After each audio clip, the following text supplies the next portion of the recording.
পরম করুণাময় মহান সৃষ্টিকর্তার নামে শুরু করছি। আসসালামু আলাইকুম। সকলে নিশ্চয়ই ভালো আছেন। আমি ডাক্তার মোহাম্মদ আসাদুজ্জামান আকন্দ সাগর। আজ আমরা একজন রোগীর সিজার বা পেটের কোনো অপারেশন এর কতদিন পর প্রথম গোসল করবে সেই বিষয়ে আলোচনা করব। এক একজন সার্জন বা বিশেষজ্ঞ ডাক্তারগণ অপারেশনের সেলাই এবং সুতার উপর নির্ভর করে এই বিষয়ে পরামর্শ দিয়ে থাকি।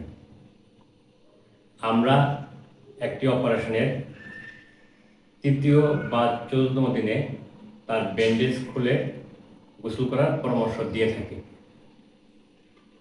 আমরা আমাদের হাসপাতালে অপারেশনের 72 ঘন্টা পর পেশেন্টের ব্যান্ডেজ খুলে দিয়ে গোসল করতে বলি। গোসল করার পর আমরা পুনরায় ব্যান্ডেজ করে দিই। এভাবে উনি প্রতিদিন গোসল করবেন।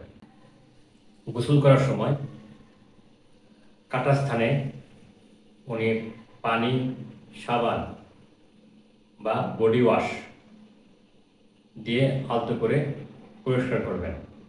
তবে অবশ্যই গোসল শেষে পরিষ্কার এবং শুকনো নরম কাপড় দিয়ে ওই কাটা স্থানটি অবশ্যই মুছে ফেলতে হবে। সকলে নিশ্চয়ই বুঝতে পেরেছেন।